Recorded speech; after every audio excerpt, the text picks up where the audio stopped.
तो आज हम एक ऐसी कहानी में उतरने वाले हैं जो एक छिपे हुए रिश्ते की परतों को धीरे धीरे हमारे सामने खोलती है। चलिए इस राज में थोड़ा और गहरा चलते हैं। और कहानी में पूरी तरह डूबने से पहले एक छोटी सी बात। अगर आपको इस तरह की कहानियों का विश्लेषण अच्छा लगता है तो चैनल को सब्सक्राइब जरूर कर लें। इससे हमारा कनेक्शन बना रहेगा। कहानी की शुरुआत होती है रात के इस पहर से। सोचिए, रात के 11:35। इस एक लाइन में ही एक अजीब सा सन्नाटा और तनाव महसूस होता है ना? यहीं से सब कुछ शुरू हुआ।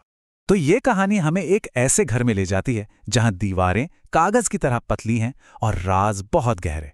और यहीं पर हमारी मेन कैरेक्टर रिया अनजाने में ही एक ऐसे संघर्ष का हिस्सा बन जाती है जो उसका था ही नहीं। तो मिलिए रिया से। बस 18 साल की है और उसका कमरा ठीक गेस्ट रूम के बगल में है। और यही मतलब उसके कमरे की लोकेशन ही उसे इस कहानी का सबसे अहम हिस्सा बना देती है। वो सिर्फ सुन नहीं रही है, वो हर चीज महसूस कर रही है। उस घर में ना हर रात एक ही कहानी दोहराई जाती थी। एक तरफ थी ममता चाची जो बस थोड़ी शांति चाहती थीं, और दूसरी तरफ विक्रम भैया की जिद। ये रोज का तनाव दीवारों के पार से भी साफ सुनाई देता था। ममता चाची के इन शब्दों में उनकी बेबसी और थकान को महसूस कीजिए। ये कोई मामूली बहस नहीं थी, ये एक रोज की लड़ाई थी जिसे रिया अपनी दीवारों के पार से सिर्फ सुन नहीं बल्कि जी रही थी। और यहीं से कहानी में एक जबरदस्त मोड़ आता है। रिया अब सिर्फ दीवारों के पार से आवाजें सुनने वाली एक अनजान लड़की नहीं रहती।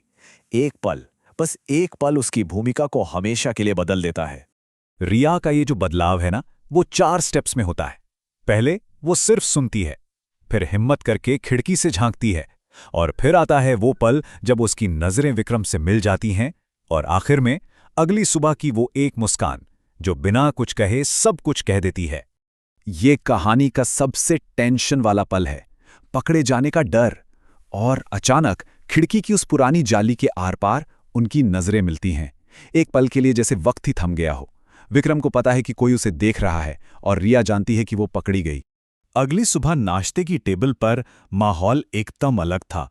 बाहर से सब नॉर्मल है, लेकिन विक्रम की वो मुस्कान, वो सब कुछ कह रही थी। उसमें गुस्सा नहीं था, बल्कि एक तरह का न्योता था, अपने राज में शामिल होने का। अब कहानी उस मोड़ पर पहुंचती है जहां से वापसी का कोई रास्ता नहीं था। एक कार की सवारी जो सिर्फ एक सवारी नहीं थी, बल्कि हर हद को पार करने की एक शुरुआत थी। कार में जो कुछ भी हुआ वो अचानक नहीं था, सब कुछ एक एक करके हुआ। पहले विक्रम का ऑफर छोड़ने का ऑफर, फिर रिया का ड्राइव करने के लिए कहना, फिर विक्रम का वो एक स्पर्श, और आखिर में रिया का कार रोक देना। हर एक कदम उन्हें एक दूसरे के और करीब ला रहा था। और यहां विक्रम पहली बार शब्दों में उस राज को सामने रखता है। ये सवाल है, पर असल में एक कन्फर्मेशन है। वो जानना चाहता है कि रिया सिर्फ जानती नहीं बल्कि समझती भी है। और रिया का जवाब ये इस कहानी का सबसे बड़ा टर्निंग पॉइंट है। वो सिर्फ हाँ में जवाब नहीं देती, वो तो विक्रम की भावनाओं को जैसे सही ठहरा देती है। उसे बताती है कि वो उसकी अधूरी ख्वाहिशों को समझती है, और बस इसी एक पल में वो एक गवाह से राजदार बन जाती है। और इसके बाद जो हुआ वो उनके रिश्ते की एक नई और बहुत ही कॉम्प्लिकेटेड शुरुआत थी। एक कबूलनामे से शुरू हुई बात एक मजबूत आलिंगन और उनके पहले चुंबन तक पहुंच गई, और उस अनुभव ने उनके रिश्ते को एक बिल्कुल ही नया मोड़ दे दिया।